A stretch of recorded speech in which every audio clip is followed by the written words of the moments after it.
Benjamin Netanyahu இந்த போர் முடிந்து விடக்கூடாது அப்படிங்கிறதுல கடுமையாக நிற்கிறார். மார்க்கோ ரூபியோ சொல்றாரு மத வெறி எங்க ஈரானை மதவெறி என்று சொன்னால், மார்க்கோ ரூபியோ நேற்று சொல்லியிருக்கிறது சொல்றேன், இஸ்ரேல் என்ன மதவெறி இல்லாத. உங்கள் சத்யாவின் full moon sale up to 70% தள்ளுபடி. ஏசி விலை 2ஆம் தேதி முதல் 15% வரை உயர்கின்றது. இப்போதே ஏசி வாங்கி பணத்தை சேமியுங்கள். மெரிபா பன்னீர் சோடா, I trust மெரிபா. கர்த்தர் open statement has been made. என்கிட்ட இருக்கக்கூடிய இந்த $11 பில்லியன் வச்சு நான் ஃப்ளைட் ஓட்டுறேன். அப்புறம் UAE சொல்றான் என்கிட்ட $15 பில்லியன் லிக்விட் கேஸ் கிடையாது, எல்லாமே ஸ்டாக் ஆகி விமானங்கள் ஓடல, எல்லாத்தையும் கொண்டு நிறுத்திட்டாங்க. இந்த நிலை வரும்னு நீங்க நினைச்சு பாத்தீங்களா? செங்கடலை தாக்குவதற்காக ப்ரீபேர்ட் ஆகி தாக்குதல் நடத்தியிருக்கிறாங்க ஹவுதிகள் என்ன சொல்கிறார்கள் என்று அமெரிக்காவுடைய ஜெரால்ட் ஆர்ஃபோர்டு பற்றி எரிந்து நாசமா போனதுக்கு காரணம் ஹவுதிகள் தான் என்ற செய்தி நேற்று. செச்சனியாவுடைய போர் வீரர்கள் ஈரானுக்குள் இறங்கினால் ஈரானுடைய ராணுவத்தை கற்பனை செய்யப்பட்ட சார் உங்களுக்கு திரட்டனா இருக்காங்க. யாருக்கு? சவுதி அரேபியாவுக்கு, இறையாண்மைக்கு, நாளைக்கு உங்க அணு ஆயுதங்களை வைக்கக்கூடாது, நாங்கள் போர் செஞ்சோம், எங்களுக்காகலாம் வரல. மார்க்கோ ரூபியோ டக்குன்னு உள்டா போட்டுறாரு. கத்தர் சார் உங்க சிஎன்டிக்காக தான் நாங்கள் வந்தோம், கொய்த்து உங்களுக்காக தான் நாங்கள் வந்தோம் அப்படின்னு சொல்லிட்டு எங்களுக்கு நிறைய பணம் செயலு இருக்கிறது, அதனால் எங்களுக்கு நீங்கள் பணம் தர வேண்டும். அப்படி பணத்தை தர முடியாத பட்சத்தில் ஆயிலை கொடுங்கள். அமெரிக்கா ஒரு முடிவுக்கு வந்து பிளக் வாய்ஸ் நேயர்களுக்கு வணக்கம். இன்றைய சிறப்பு நேர்காணலில் நாம் சந்திக்க இருக்கின்ற சிறப்பு விருந்தினர் மூத்த பத்திரிகையாளர் சுஃபியான் அவர்களை வரவேற்று நிகழ்ச்சிக்குள் செல்வோம்.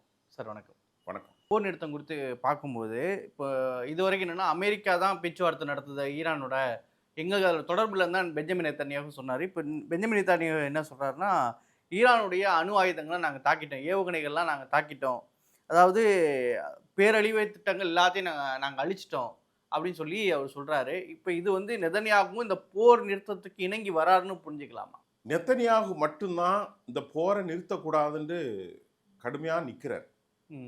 அவருக்கு வந்து இந்த யூத கிறிஸ்தவ சியோனிச தத்துவார்த்த ரீதியாக பெஞ்சமின் நெத்தன்யாகும் டொனால்ட் ட்ரம்பும் ஒரு மத வெறுப்பால் அவர்கள் ஒன்றுபட்டிருக்கிறார்கள். இதை சொல்வதில் எனக்கு மாற்றம் இல்லை.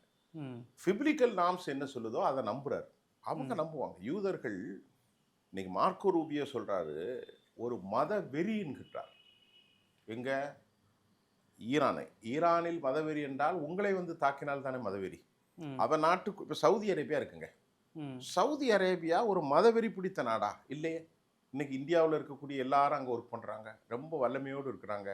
அது மட்டும் இல்லாமல் அரபு நாடுகளில் நிறைய கோயில்கள் கட்டியிருக்கிறாங்க. இந்தியாவில் இருக்கக்கூடிய மதவெறி கூட இல்லைங்க. அப்போ அவங்க என்ன சொல்கிறாங்க அப்படின்னு சொன்னோன்னா, ஈரானை மதவெறி என்று சொன்னால், மார்க்கோ ரூபியோ நேற்று சொல்லியிருக்கிறது சொல்கிறேன், இஸ்ரேல் என்ன மதவெறி இல்லாத என்ன நாடு?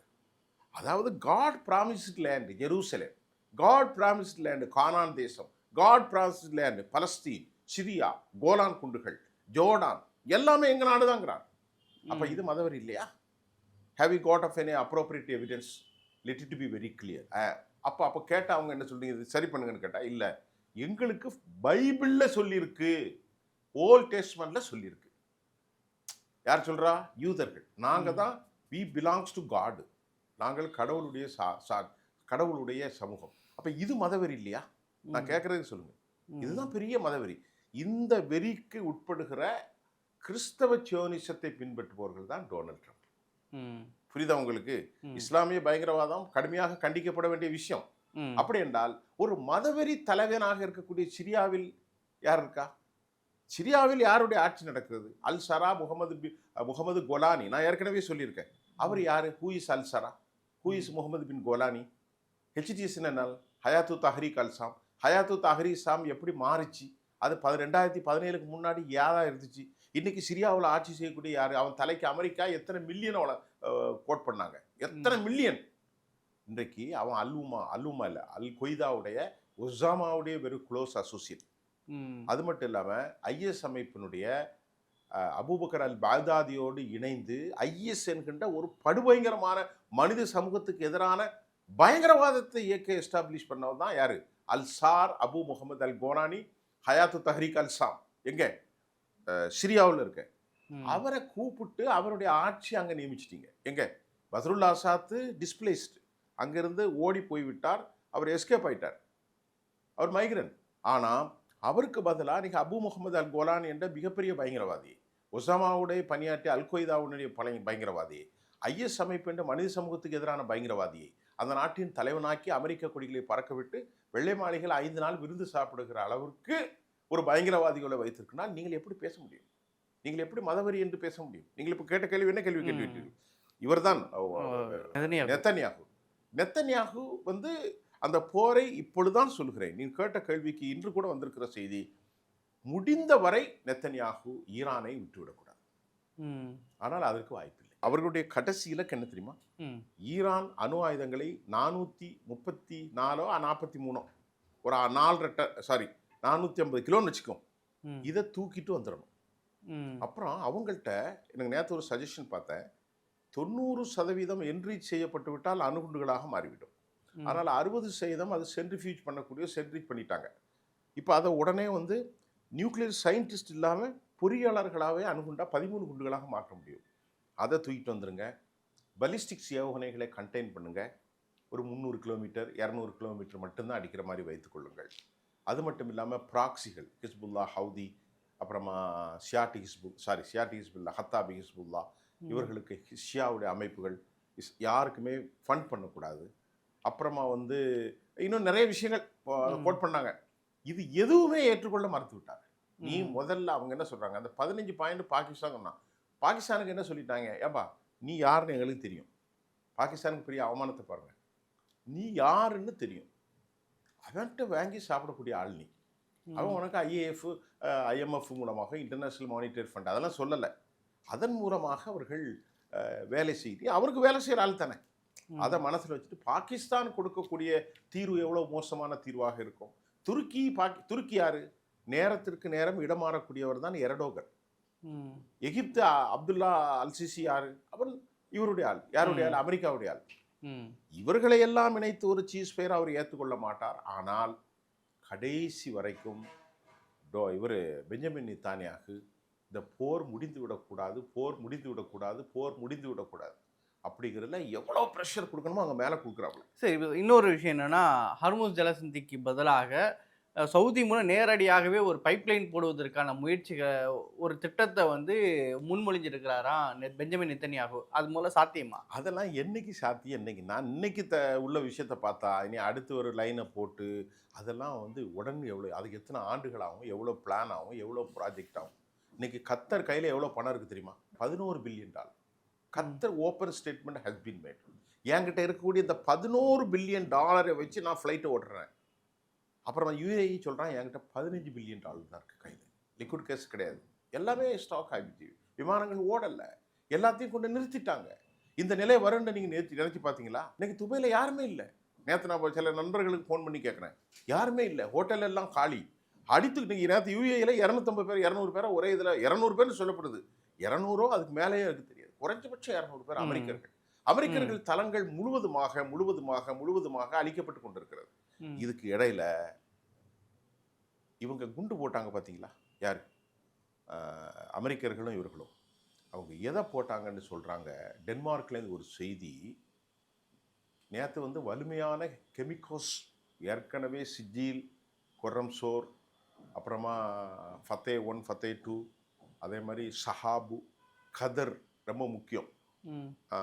இது மாதிரி பல விதமான first, second and third and fourth and 5th great updates ஃபுல்லாக அடித்து கொண்டே இருக்கிறார்கள். GPS சிஸ்டம் இருக்குது, அதை எல்லாமே க்ளோஸ் ஆகும். இப்போ இந்த நிலையில் இப்போ அவங்க அமெரிக்காவினுடைய இந்த தளத்தை தாக்கியிருக்கிறார்கள். இப்போ அங்கே உள்ளே போய் அவர்கள் தாக்கியது எது என்றால் 18,000 குண்டுக்கு ஈரான்கின்ற ஒரு தேசமே இருக்கக்கூடாது.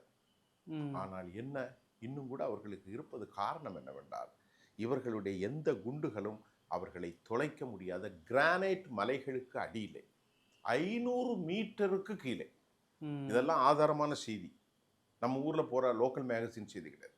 500 மீட்டர்ஸ்க்கு கீழே கடினமான பாறைகளுக்கு கீழ் இவர்கள் இந்த குண்டுகளை எல்லாம் போடுவார்கள் என்று 40 ஆண்டுகளாக அவர்களுடைய தயாரிப்பும் அவர்களுடைய அறிவும் தான் இந்த அளவிற்கு இருக்குது. நேற்று ஒரு செய்தி வருது, அவர்கள் தனித்துவமாக இப்போ இந்த இதில் ஏதாவது ஈரானுடைய ஆயுதங்கள் அல்லாமல் வெளிநாட்டு ஆயுதங்கள் பயன்படுத்தப்பட்டிருக்கிறதா? இல்லை, ஏதாவது செய்தி வந்திருக்கா? இல்லை. ரஷ்யாவுடைய ஆயுதங்கள் வந்திருக்கு இருக்கு, அது எதையும் அவனும் பயன்படுத்தலை. அவர்களுடைய சொந்த தயாரிப்பு தான் அவ்வளோவே. நான் சொன்னக்கூடிய அவ்வளவு பலிஸ்டிக்ஸ் ஏவுகணைகளும் ஹைப்பர்சோனிக்கும் அவர்கள் ஓன் மேட். அவங்களுடைய ஷாஹின் அவருடைய ஓன் மேட். ரஷ்யா சில இது ட்ரோன்களை கொடுத்துருக்குறாங்க. இப்போ கெமிக்கல்ஸ் வந்து அவர்களுடைய ஓன் மேட். அதுதான் ஜிபிஎஸ் பொருத்தி தான் நேற்றுங்க அடிச்சிருக்கிறாங்க. எங்க அதற்கு என்ன சொல்லுகிறார்கள் என்றால், எங்கள் நாட்டில் உள்ள பிள்ளைகளை, பச்சிலம் குழந்தைகளை, பாலகர்களை, பெண் குழந்தைகளை 170 பிள்ளைகளை ஒன்றுமே தெரியாமல் சாவடிச்சலா பாவிகளா, உங்களுக்கு இதுதான் தண்டனை அப்படின்னு அவங்க சொல்கிறாங்க. அது போர் என்று வரும்போது இராணுவ நிலைகள் அடிப்பதை பற்றி யாரும் கவலைப்பட மாட்டோம். இப்போ அமெரிக்கர்கள் ஈரானுடைய இராணுவ நிலைகளை அடிக்கிறார்கள், ஐஆர்ஜிசி கொலை செய்யப்பட்டார்கள், அது பிரச்சனை இல்லை. அவர்கள் அமெரிக்கர்களை கொலை செய்தால் அவர்களுக்கு இவர்களுக்கு ஆனால் இங்கே என்ன, பிள்ளைகளை பிள்ளைகள் பச்சை பிள்ளைகளை அடித்தார். என்னால் அவர்கள் என்ன நினைத்தார்கள் தெரியுமா, எடுத்த எடுப்பிலே தலைவர்கள் 48 பேரை காலி பண்ணிட்டான். செப்டம்பர் 28 அடுத்த தாக்குதல்ல 170 குழந்தைகளை கொலை செய்தார். இதான் முதல் நடந்துச்சு சனிக்கிழமை. இதோட நாடு முடியுது அப்படின்னு நினைச்சாங்க. இன்னைக்கு 33வது நாள், ஒண்ணுமே பண்ண முடியல. பெஞ்சமின் நெத்தன்யாஹுடைய லாபி ரொம்ப பயங்கரமானது, சாதாரணமான லாபி இல்லை. ஆனால் மார்க்கோ ரூபியோ உடைய ஒரு வெறித்தனமும் அமெரிக்காவுக்கு ஒரு நல்ல செய்தி அல்ல. அந்த நாட்டில் கொஞ்சம் நல்ல மனுஷனா ஓரளவுக்கு நியாயத்தை உணர்ந்து செயல்படக்கூடியவர் யார் என்று சொன்னால் ஜேடி வான்ஸ் மட்டும்தான். இந்த போர் உடனே நிறுத்தப்பட வேண்டும் என்று வெளிப்படையாக சொல்லியிருக்கிறார்.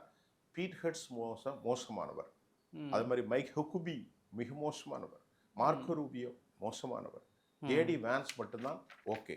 ஜேக்கைனும் சரி, அமெரிக்காவுடைய டேவிட் கைனும் சரி, ஜோக்கனும் எல்லாருமே எதிர்ப்பு தான் தெரிவித்திருக்கிறார்கள். இதற்கிடையில இன்னொரு முக்கியமான விஷயத்தை சொல்கிறேன். நாம் சொல்லுவோம், ஏற்கனவே இவர்களுடைய பலம் என்ன, அவர்களுடைய ஆயுதங்கள்.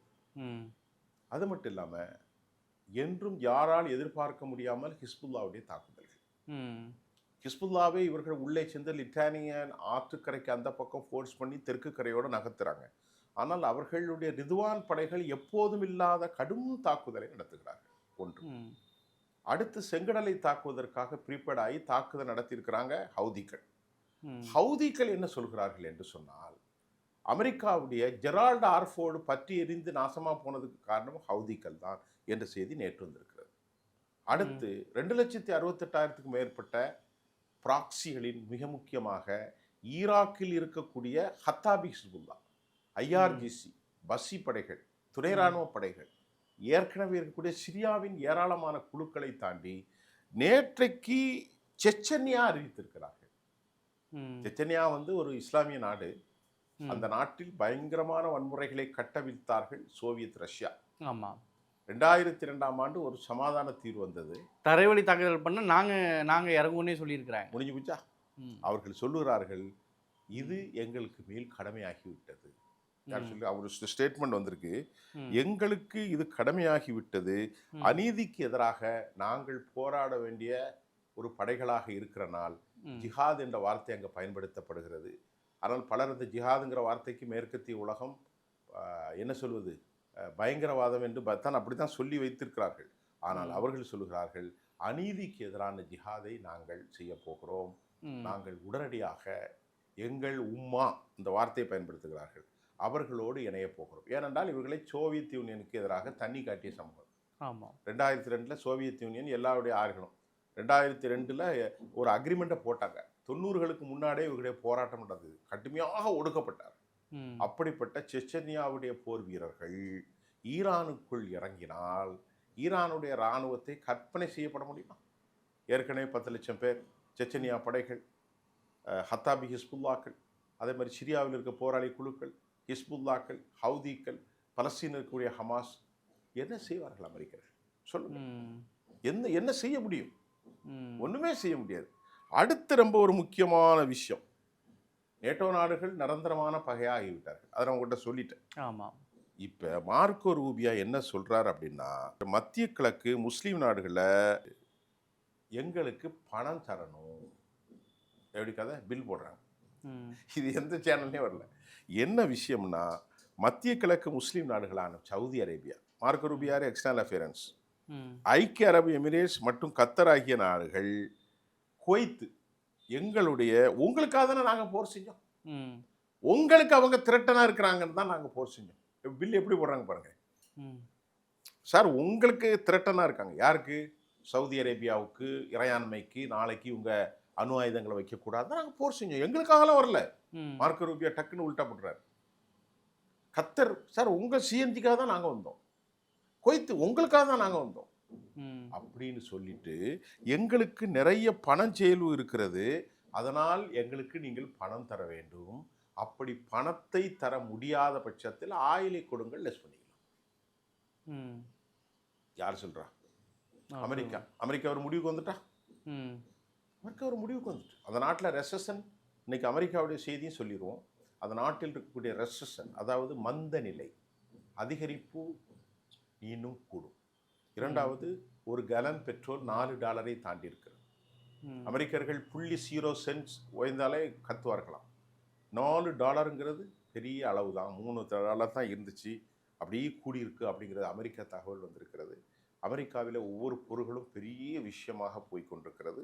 இந்த நிலை தொடர்மையானால் அமெரிக்கா இப்பொழுது ஒன்றுமில்லை. மீண்டும் முதலாவது நீங்கள் கேட்ட கேள்விக்கே நான் சொல்லிவிடுகிறேன். போரை முடிப்பதற்கு அமெரிக்கா முடியவில்லை, போரிலிருந்து தப்பி ஓடிக்கொண்டிருக்கிறார்கள். ஆகவே ட்ரூத் சோஷியல் அந்த தளத்தில் அனைத்து பொய்களையும் சொல்லிக் கொண்டிருக்கிறார்கள். அதன் விளைவை நாம் பார்க்கின்ற போது உலகத்தில் எனக்கு என்ன ஆச்சரியமாக இருக்குன்னா, அமெரிக்கர்கள் நல்லா இருப்பார்கள், யூரோப்பியர்கள் என்ன இந்தியர்கள் சொல்வார்கள், வெள்ளைக்காரர்களெல்லாம் பொய் சொல்ல மாட்டார்கள். ஆனால் ஒரு தேசத்தினுடைய தலைவர் இவ்வளவு பொய்யா? பெரிய ஆச்சரியமாக இருக்கிறது. ஈரான் சொல்கிறார்கள், எங்களிடத்தில் யார் பேசினார்கள்? ஈரான் நேற்றுக்கு ஒரு ஸ்டேட்மெண்ட், நேற்று அவர்களே அவர்களுக்குள் சமாதானம் பேசிக்கொண்டால் நாங்கள் எப்படி பொறுப்போம்? அப்படி சொல்கிறார் ஈரான். அவர்களே அவர்களுக்குள் சமாதானம் பேசிக்கொண்டால் நாங்கள் எப்படி பொறுப்பாக்க முடியும்? அதை யார் சொல்றா தெரியுமா? பாகிஸ்தானை, ஜோர்டானை, எகிப்து. அவர்களே அவர்களுக்குள் சமாதானம் பேசிக்கொண்டால், பாகிஸ்தான் யாருடைய நாடு? அவர்களுடைய நாடு. ஜோர்டான் அவர்களுடைய நாடு. எகிப்து அவர்களுடைய நாடு. துருக்கி எல்லா பக்கமும் பேசக்கூடிய அவர்களுடைய நாடு தான். துருக்கியில பேச்சுவார்த்தை நடத்தக்கூடாதுன்னு ஃபர்ஸ்ட் தடை போட்டாங்க ஈரான். ஆமா. அப்ப அவர்களே அவர்களுக்குள் சமாதானம் பேசிக்கொண்டால் நாங்கள் யாரிடத்துல போய் பேசுவது? இதுதான் இன்றைய நிலைமை. அமெரிக்கா பெரும் சேதாரத்தை சந்தித்திருக்கிறது. எந்த செய்தியும் வெளியே வராத அளவுக்கு ரொம்ப கவனமாக அவர்கள் காய நாட்டுகிறார்கள். அமெரிக்கா தப்பி ஓடிவிடுவதற்கு முயற்சி செய்கிறது. ஆனால் இவர்களோ விடுவதாக இல்லை. ஒருவேளை ஹெர்மூஸை சொன்னது மாதிரி போரை நிறுத்திட்டு கூட போயிடலாம். சரிங்க சார், ரொம்ப விரிவான உரையாடல். கருத்துக்கு நேரத்தை மிக்க நன்றி.